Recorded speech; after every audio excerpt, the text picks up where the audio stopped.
ईशोए पावन मिडमोशोए केवले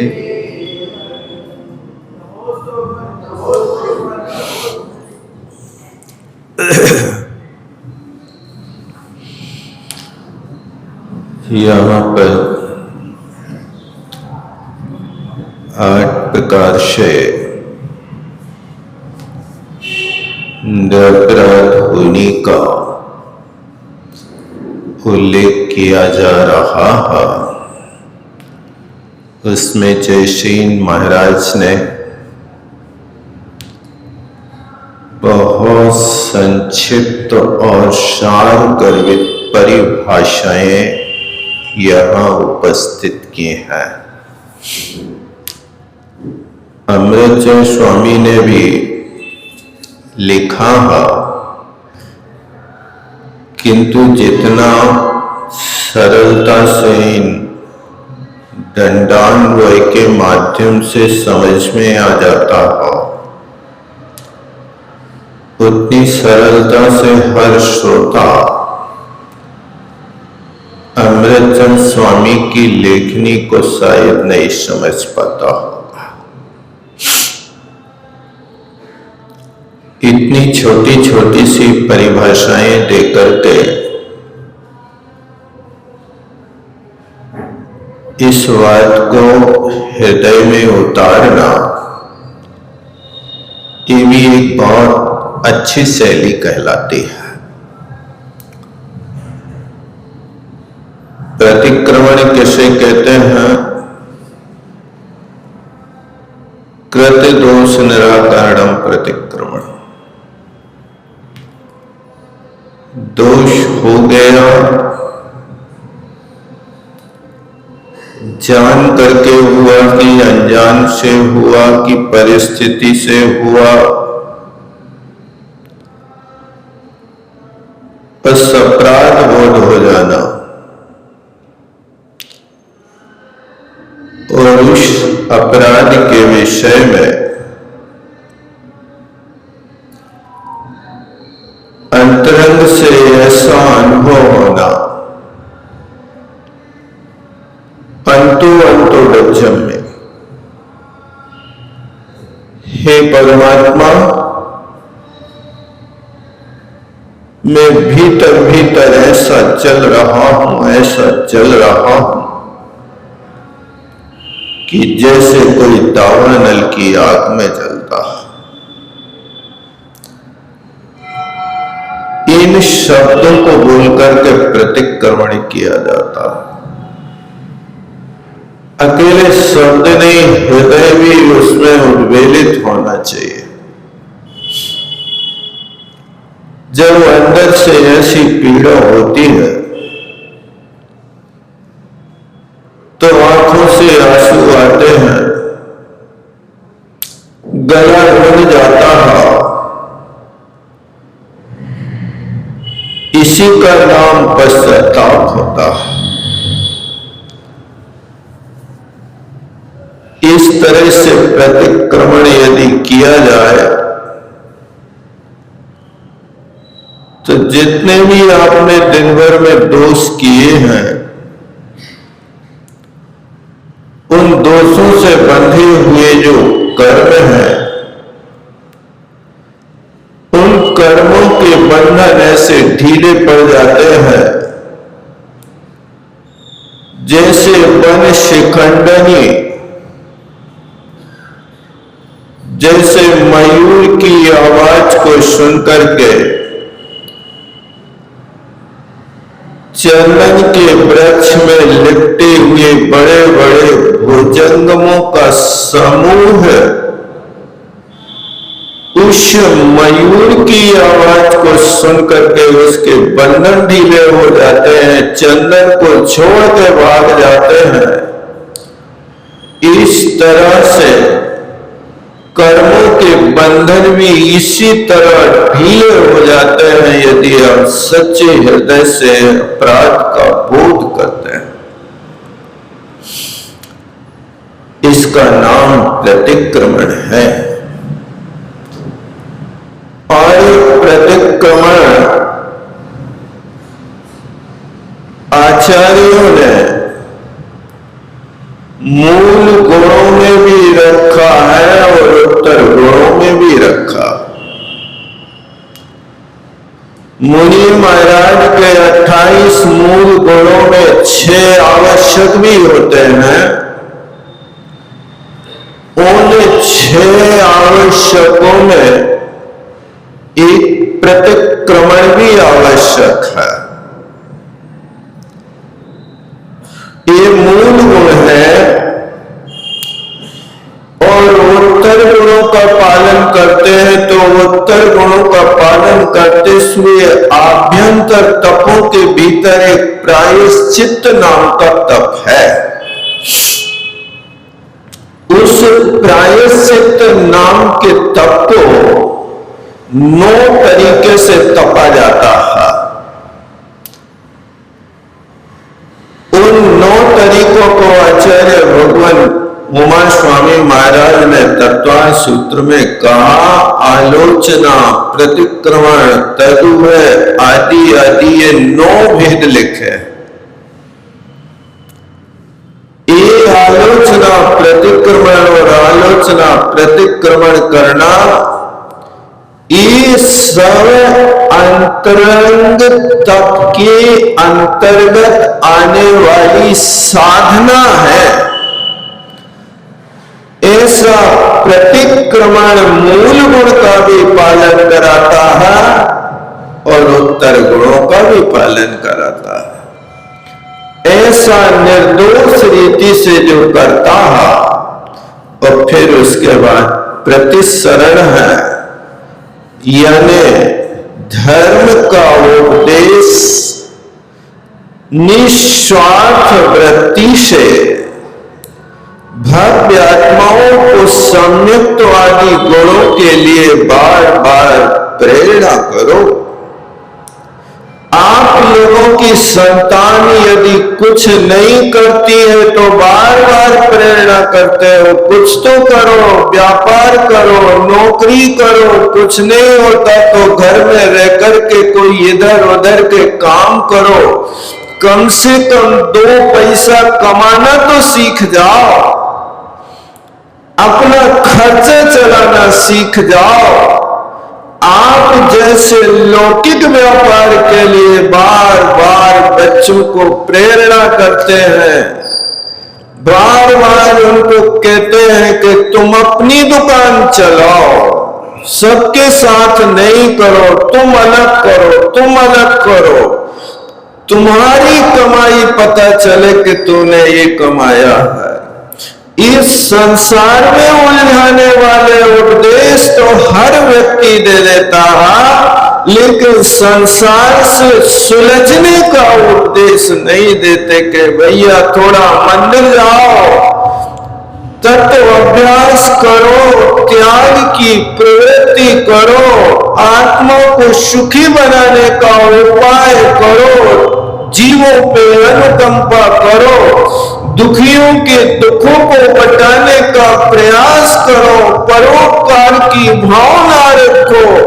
ऐसा हर व्यक्ति को, अपने परिवार को प्रेरणा रोज करना चाहिए। प्रेरणा करने से एक व्यक्ति को भी यदि धर्म में लगा दिया तो तुमने बहुत बड़ा काम कर लिया। इसका नाम प्रतिसरण है और प्रतिहरण है कि जो अपने पास विकारी भाव है उनका त्याग कर देना। जो संसार में परिभ्रमण कराने वाले ऐसे मिथ्या ज्ञान चरण वश भ्रमत भरत दुख जन्म मरण, ताते इनको तजिए सुजान। हे सुजान, तुम ज्ञानी तो बन गए, लेकिन जो मिथ्या तो राग का त्याग करना था उसको तो तुमने त्याग किया नहीं। इसलिए दौलत राम कहते हैं, हे सुजान, हे ज्ञानी, थोड़ा सा समझ तो।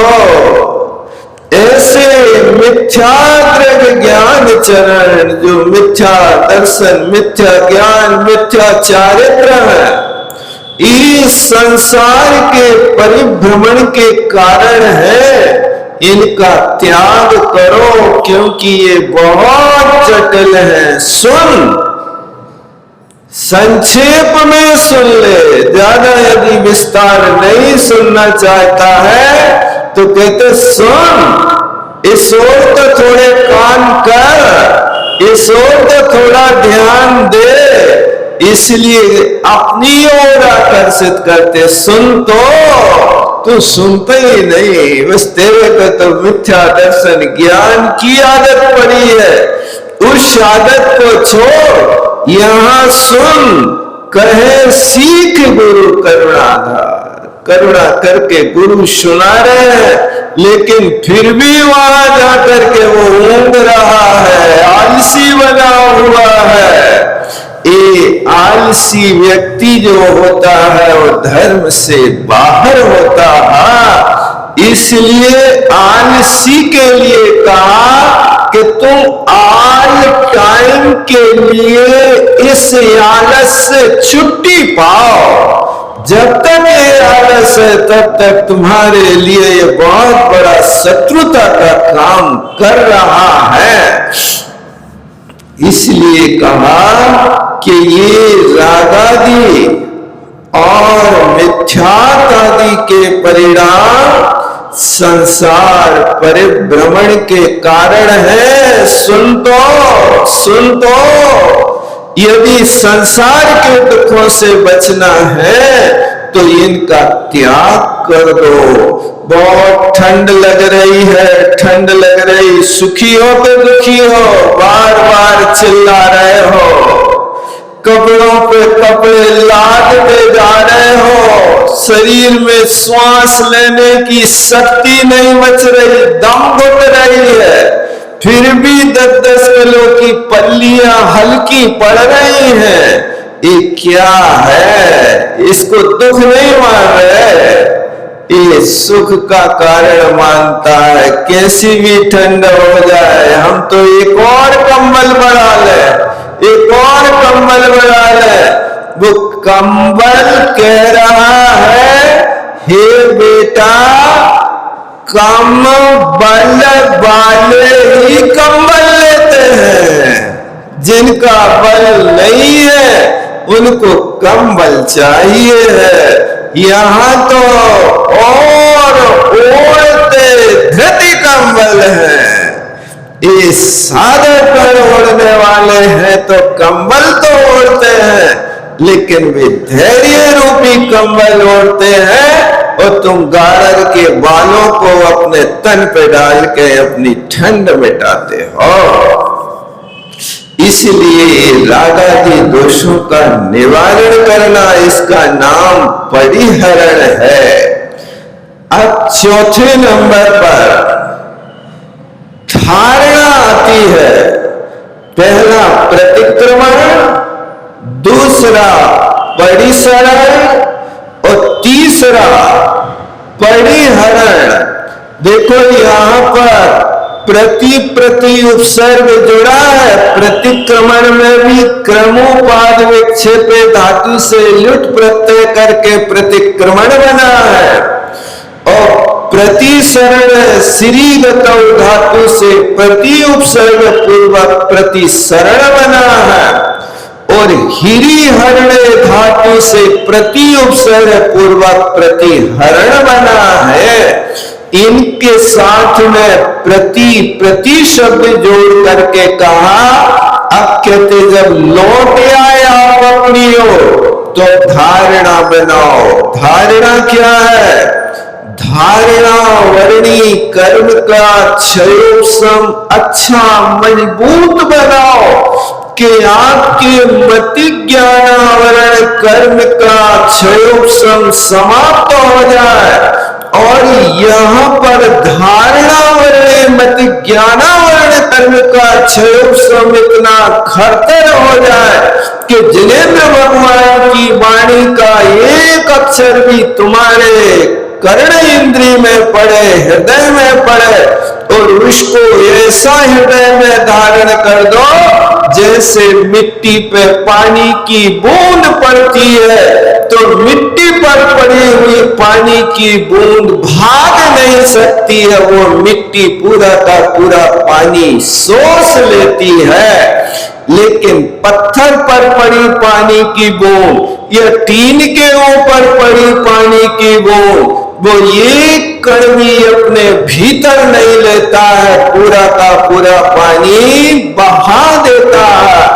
अपने हृदय को नवनीत समाना, ऐसे हृदय को मक्खन की तरह मृदु बनाओ कि जिनेंद्र भगवान की वाणी जो भी हमें श्रवण करने को मिले वह सारी की सारी हृदय पटल में टंकोकीर्ण हो जाए, एक अक्षर भी यहां से बाहर ना जा पाए। इसका नाम विशिष्ट धारणा वर्णी कर्म का क्षयोपशम होता है। अब उस धारणा के लिए कहते हैं पंच नमस्कार प्रवृत्ति। जैसे स्वामी की टीका 388 पृष्ठ, सबसे अंतिम लाइन देखिए, धारणा की परिभाषा बनाते हैं। पंच नमस्कार प्रवृत्ति मंत्र प्रथमादि बहिर्द्रव्य आलंबनेन चित्र स्त्रीकरणम धारणा। ये धारणा की परिभाषा बहुत प्यारी है। देखो किसकी धारणा बनाना, जो निष्प्रयोजन वस्तु है उसकी तो बहुत पक्की धारणा है, जो प्रयोजन भूत है उसकी धारणा नहीं बनती। कई लोग आते हैं कहते महाराज याद नहीं रहता, याद नहीं रहता, बहुत पढ़ता हूं, बहुत सुनता हूं। भैया तुम्हारी धारणा तो बहुत पैनी है, लेकिन पुरुषार्थ धारणा का सही नहीं बनाते। भरी सभा में आपके लिए यदि कोई 50 गालियां दे देवे और वो गालियां आज यहीं देकर के दोनों लोगों की बिछुट्टी हो जाए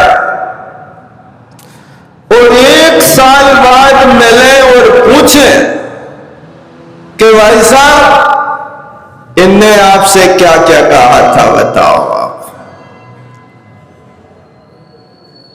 ऐसा है कोई व्यक्ति कि वो बात भूल जाए कि इनने हमसे क्या कहा था? हमारे दिमाग में तो एक भी बात नहीं, हमारा दिमाग तो निर्मल पानी की तरह है, स्वच्छ गंगा की तरह निर्मल है। ये गंदी बातें हमारे दिमाग में आती ही नहीं, हम रखते ही नहीं। है कोई ऐसा करने वाला? अब वो 1 साल बाद पूछते हैं तो भी बता देता हमसे ये कहा, ये कहा, ये कहा, ये कहा। ये सारी की सारी स्मृति उसके दिमाग में है। मैं पूछता हूं कि वे गालियां तुमने कितनी बार सुनी और कितनी बार रटी बताओ। 10-20 बार रटी के नहीं रटी? इसने ये कहा था, ये कहा था, ये कहा था, लिख के रखा था कि नहीं? बिना लिखे आपको आज 1 साल तक याद है तो अब कैसे कहते हो कि हमारी बुद्धि में कुछ नहीं ठहरता? बुद्धि तो तुम्हारी अकलंक महाराज से भी ज्यादा पैनी है, लेकिन बात यह है कि जो प्रयोजनभूत तत्व है उसको धारण करने की बुद्धि नहीं है। निष्प्रयोजन गंदगी को भरने की आदत तो है, लेकिन प्रयोजनभूत वस्तु को धारण करने की शक्ति नहीं है। इसलिए लोग कहते हैं कि आज के व्यक्ति अच्छी बातें पेन ड्राइव में रखते हैं और बुरी बातें दिल में रखते हैं। ये आप करते रहोगे तब तक आपके पास कर्म को नाश करने वाली, आत्मा को शुद्धि प्रदान करने वाली ये धारणा नाम का कोई प्रकट नहीं हो सकता।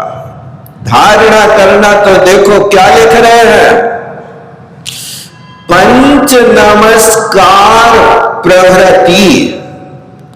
पंच नमस्कार का अर्थ या तो नमोकार मंत्र हो अथवा प्रभृति का अर्थ नमोकार मंत्र के अलावा इस महामंत्र से मिश्रित 84,000 मंत्र हो, कोई भी एक मंत्र हो, उस मंत्र से भी मन शुद्ध होता है। इसलिए मंत्र का अर्थ ही है मनसम त्रायते इति मंत्र, जो मन की रक्षा करे, जो पापों से मन को हटाए, उसका नाम मंत्र है। मंत्र को कभी छोटा नहीं समझना, मंत्र तो हमेशा आत्मा की रक्षा करता है। बस रक्षा की बुद्धि से और पवित्र मन से इसको जपना चाहिए, हड़बड़ नहीं करना चाहिए। आप ओम नमः ओम नमः ओम नमः मात्र बोलते हैं तो ये भी मंत्र है। आप यदि अपने दिमाग से कोई दूसरी वस्तु हटा करके इस मंत्र का भी उच्चारण करो तो एक ओम नाम के बीजाक्षर में पंच परमेष्टि विराजमान हो जाते हैं। ये बीजाक्षर इतना पावरफुल होता है, आप इतना तो बोल ही सकते हैं ओम नमः ओम नमः ओम नमः ओम नमः, चलते फिरते उठते बैठते खाते पीते जब भी हो। इसलिए देखो धारणा बनाने के लिए लिखा पंच नमस्कार प्रभृति, यानी पंच नमस्कार आदि मंत्र और प्रथमादि, कोई भी प्रतिमा आदि जिनेंद्र भगवान के जिन बिंब का आलम्बन बना लेना। प्रतिमाएं तुम्हें जहां की मन भावे, आपको अपने यहाँ के बड़े बाबा मन नहीं लग रहा है, कुंडलपुर के बड़े बाबा कुछ बस चले जाओ, वहां नहीं लग रहा है तो शिखर जी चले जाओ। शिखर जी में आप किसी भी टॉप पे एकांत में बैठ करके परमात्मा के चरणों में भावना भाव के, हे भगवान जो गति आपकी हुई सो गति मेरी हो गए परमात्मा, मैं तुमसे कुछ नहीं चाहूं, बस यही चाहता हूं कि जो गुण आपको मिले वो गुण मुझे मिल जाए, ऐसी मेरी पवित्र भावना है। और यदि वहां पर भी मन नहीं लग रहा है कि हम गौतम गर्दन की टॉप पर बैठ गए, बहुत हवा चल रही है, ठंड लग रही है, तो फिर सुमेरु पर्वत पे चले जाओ, चाहे भद्रशाल वन में चले जाओ, चाहे नंदन वन की कोई भी दिशा में चले जाओ, चाहे सोमनस वन में चले जाओ, चाहे पांडव वन में चले जाओ। एक मेरु पर्वत के ऊपर 4 वनों की व्यवस्था, एक एक वन के एक एक दिशा में जिन बिंब, एक एक मंदिर में 108 रत्नमयी जिन बिंब 500 धनुष की अवगाहना के विराजे हैं। वहां जाकर के आप अपनी बड़ी भक्ति कर सकते हो। सुमेरु पर्वत पर भद्रशाल वन पूर्व दिशा की ओर, यहाँ पूर्व दिशा में पूर्व पश्चिम की पूर्व विदेह की ओर यहाँ पर भद्रसाल वन में उन जिनबिंब के सामने बैठ करके कहो, हे परमात्मा, तुम निर्गत मुखों मिली मेरी संपत्ति आज, कहाँ चक्र की संपदा, कहाँ इंद्र साम्राट। ऐसे आप चाहे तो वहां पर सुमेरु पर्वत, जम्बू द्वीप के सुमेरु की वंदना 16 दिन तक कर लो, 16 पक्ष चारों दिशाओं में हो जाए। फिर इसके बाद धात की खंड के मेरु पर्वत के ऊपर चले जाओ, यही 4 वन 4 दिशाएं, वहां पर भी आनंद लूट लो। फिर धात की खंड में बने हुए वहां पर भी मंदिर मेरु आदि की भक्ति भाव से वंदना करो। पंच मेरु की वंदना हो गई। और पंच मेरु से यदि आप फिर उगता जाए तो कुलाचलों पर बने हुए एक एक अकृत्रिम चैत्यालयों की वंदना कर लो। कुलाचलों में भी यही व्यवस्था है। तो कुलाचल भी तुम्हें दूर लगने लगे तो विजयाद पर्वत की वंदना कर लो।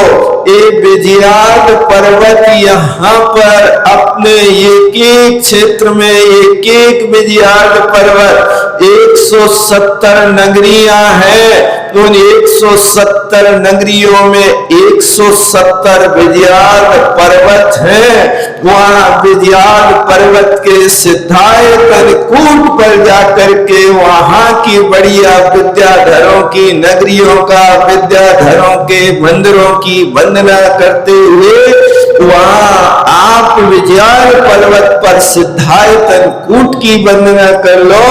और फिर इसके बाद चाहो तो मानसोत्तर पर्वत की चारों दिशाओं में 4 अप्रतिम विशाल जगह बने हुए हैं।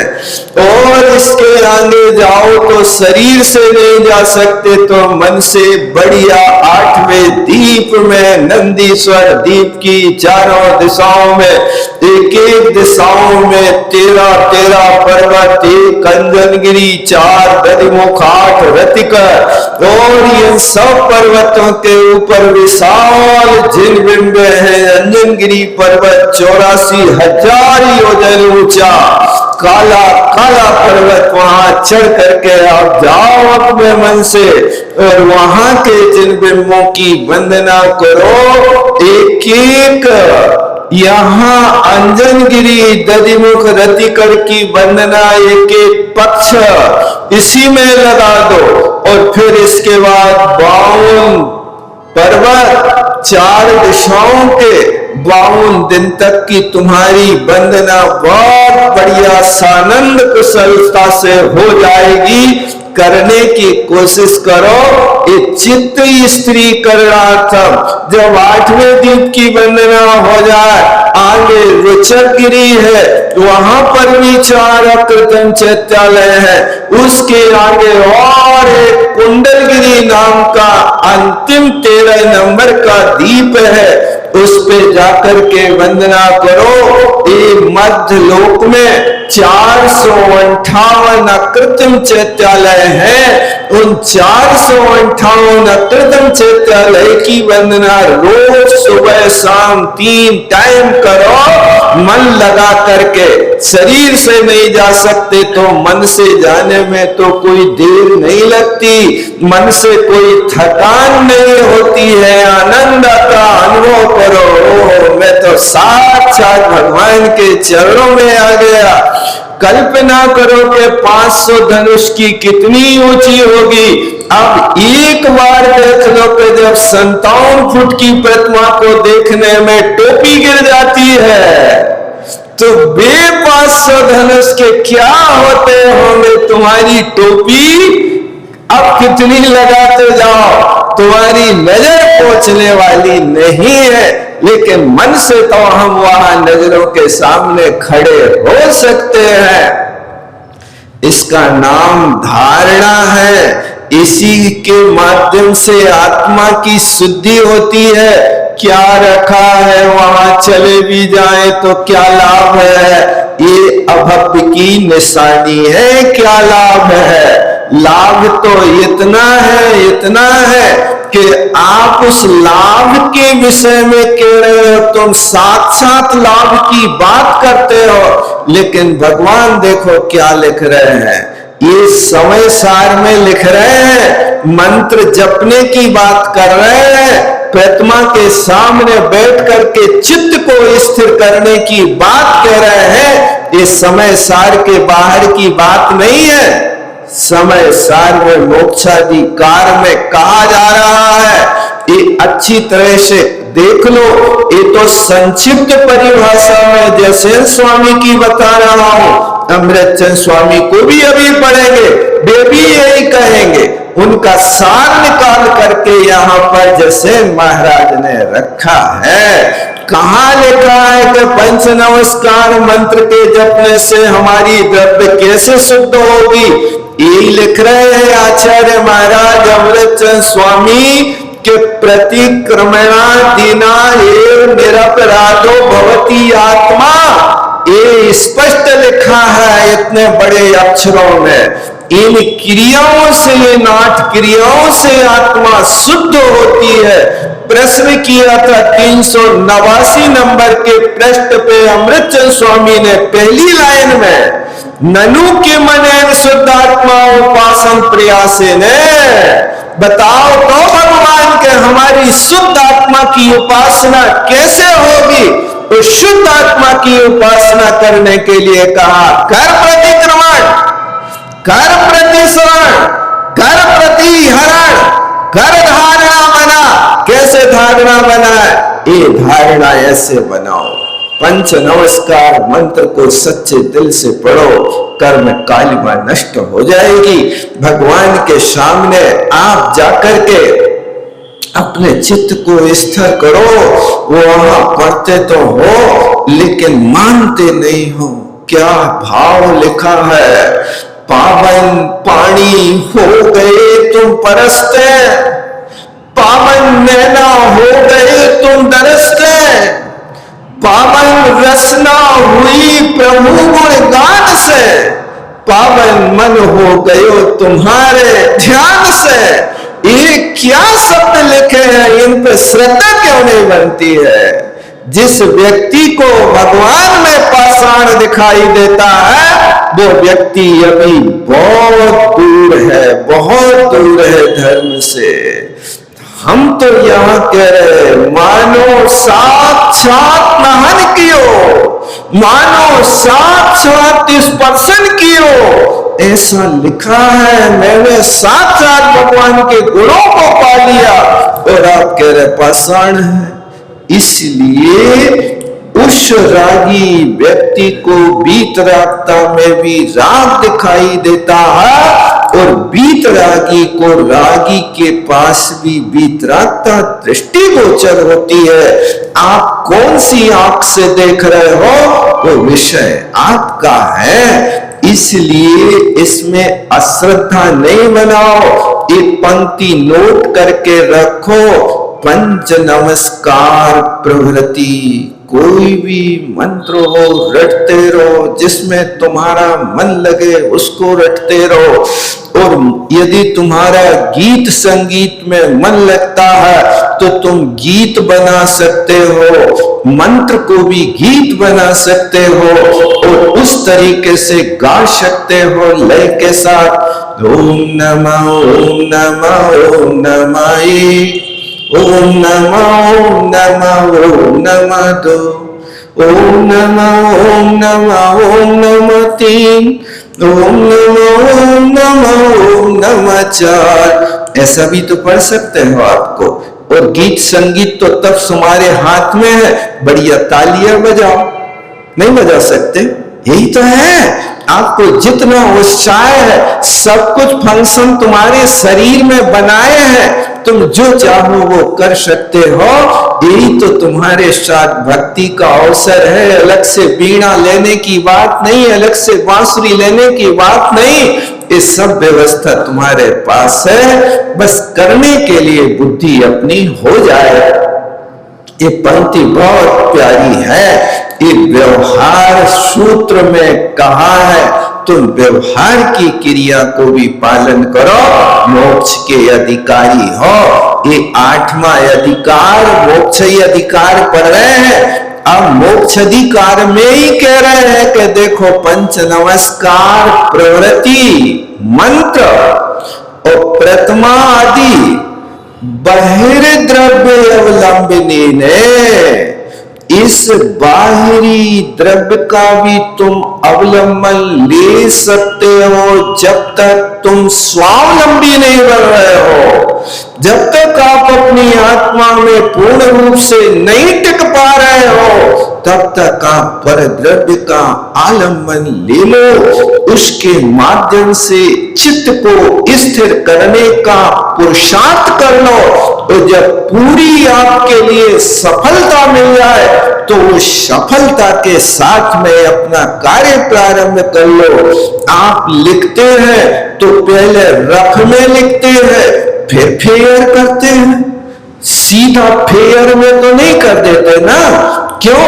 अरे भाई इसमें कुछ संशोधन करना पड़े, करेक्शन करना पड़े, काटा पीटी करना पड़े तो पहले अपन रफ में ही ये काम कर लेंगे, फिर बढ़िया चुनिंदा मोती जैसे शब्द उतार करके अपन फेयर कर लेंगे। भैया डबल समय लगेगा, समय डबल की चिंता मत करो, लेकिन चिंता ये करो कि हमारा अभ्यास हो तो सही हो, विपरीत ना हो। इसलिए आवश्यकता है कि आप 1-2 पेज लिखते हैं तो पहले रफ बनाते हैं, पहले बाबूचर बनाते हैं, ऐसे करते ना, फिर कौन सो चर बनाते हैं, फिर खाते बही पे चढ़ा देते हैं। ये सारी चीजें पूर्व अभ्यास की हैं। इसलिए आचार्य महाराज लिख रहे हैं बहिर्द्रव्य आलंबने ने। अरे भैया जब तक आप स्वाश्रित नहीं हो रहे तब तक इस बाहरी द्रव्य का आलंबन ले लो। तो इससे क्या होगा? कहते चित्र स्त्रीकरणम, इससे तुम्हारा मन स्थिर हो जाएगा, व्यग्रता खत्म हो जाएगी। इसका नाम धारणा है। समय हो गया।